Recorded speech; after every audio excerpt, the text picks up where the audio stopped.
número 158 del compendio del Catecismo. ¿Por qué llamamos a la Iglesia esposa de Cristo? Llamamos a la Iglesia esposa de Cristo porque el mismo Señor se definió a sí mismo como el esposo, que ama a la Iglesia uniéndola así con una alianza eterna. Cristo se ha entregado por ella para purificarla con su sangre, santificarla y hacerla madre fecunda de todos los hijos de Dios. Mientras el término cuerpo manifiesta la unidad de la cabeza con los miembros, el término esposa acentúa la distinción de ambos en la relación personal. Bueno, os recuerdo que los puntos anteriores han hablado de la imagen de la Iglesia como cuerpo. Cuerpo de Cristo. Cristo es la cabeza y la Iglesia es el cuerpo. Y ahora dice, bueno, pasamos a otra imagen para hablar de la Iglesia, que es la imagen de esposa. Bueno, en primer lugar, fijémonos que Jesús utiliza la imagen del esposo. Bueno, el Evangelio de San Juan, por cierto, comienza la vida pública de Jesús con ese milagro en Caná de Galilea, en el que unos esposos se casaban, estaba presente Jesús, que había sido invitado con sus discípulos, y es curioso porque el Evangelio de San Juan, que cuando quiere da tantos detalles, no nos cuenta quiénes eran los que se casaban en esa alianza, ¿no? Y los que son más conocedores del Evangelio de San Juan concluyen que Jesús quiso presentarse como en el inicio del ministerio público, según San Juan, en ese contexto de unas bodas para presentarse él como el esposo. Cristo se presenta como ese esposo de la humanidad, ¿no? Bien, pero no únicamente en ese sentido más místico, sino, por ejemplo, como refiere este punto, en Marcos 2:19, cuando le piden explicaciones a Jesús, ¿por qué tus discípulos no ayunan cuando los discípulos de Juan sí ayunaban? Jesús responde, ¿es que pueden ayunar los amigos del esposo mientras el esposo está con ellos? ¿A qué esposo se refiere? Se refiere a él.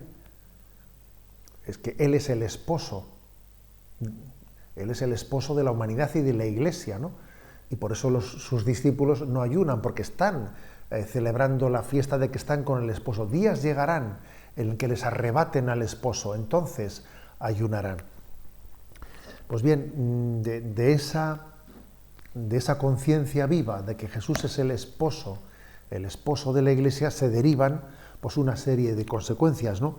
Por ejemplo, en Efesios 1:4 dice, ¿no?, en ese himno, bendito sea Dios, Padre de nuestro Señor Jesucristo, que nos ha bendecido en Cristo con toda clase de bendiciones espirituales y celestiales.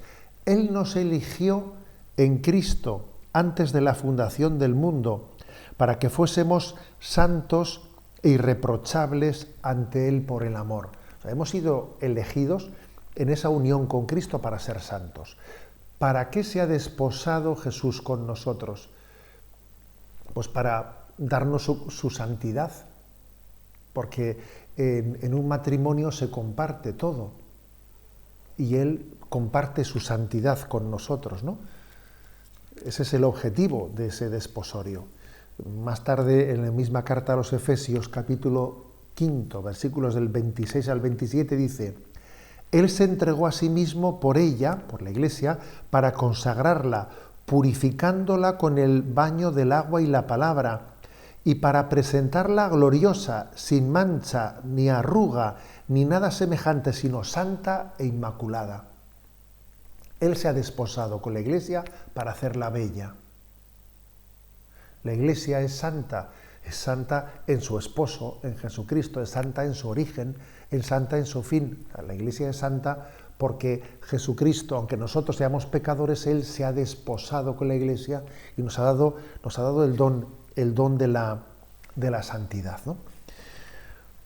Son, por lo tanto, dos imágenes distintas. La imagen del cuerpo, la Iglesia cuerpo de Cristo, que es cabeza, y la Iglesia como esposa de Cristo, que es el esposo.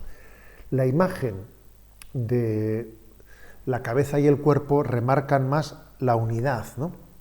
Y la imagen del esposo y la esposa remarca más la relación personal, porque el amor de un matrimonio hay que conquistarlo, ¿eh? Es una relación personal que hay que cuidar, que hay que cuidar.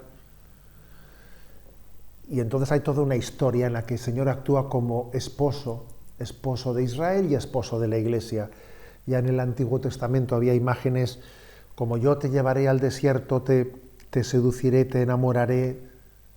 Dios está cortejando a su pueblo Israel. Dios está también, ¿no?, llevando al desierto a la Iglesia para hablarle al corazón, para enamorarla. Dios quiere que seamos una Iglesia enamorada de Él. Y también Dios sufre, porque en esa imagen esponsal, ojo, es una imagen en la que hay una gran intimidad ofrecida, pero hay mucho sufrimiento cuando somos infieles. Como también en el Antiguo Testamento se observaba, ¿no?, la infidelidad de Israel le hacía sufrir mucho a Dios, que era esposo de Israel.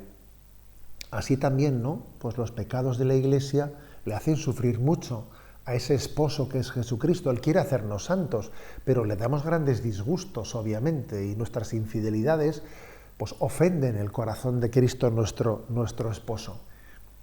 Y por lo tanto es una imagen, la del desposorio. La del desposorio es una imagen que toca mucho, ¿no? Toca mucho, ¿no?, la puerta de nuestro corazón para hablar de que el amor no es amado, que lo lógico es que respondamos al amor con un amor coherente, que si no estamos enamorados, ¿no?, de Jesucristo, nuestro esposo, si la Iglesia no está enamorada de Jesucristo, si cada uno de nosotros no estamos enamorados de Cristo, nuestro esposo, pues es que es un pecado muy grande de no responder al amor de Dios, de falta de respuesta al amor de Dios. Hay un texto de San Agustín que también habla de esta imagen de la Iglesia como esposa de Cristo, que os comparto. Está dentro de un comentario que hace San Agustín al Salmo 74. Según lo que está escrito, y los dos se harán una sola carne, gran misterio este, lo digo respecto a Cristo y a la Iglesia, y el Señor mismo en el Evangelio dice, de manera que ya no son dos, sino una sola carne. Como lo habéis visto bien, hay en efecto dos personas diferentes, y no obstante, no forman más que una en el abrazo conyugal. Como cabeza él se llama esposo y como cuerpo esposa. San Agustín en esta imagen une las dos imágenes, ¿no? Como cabeza, Cristo es esposo. Como cuerpo es esposa.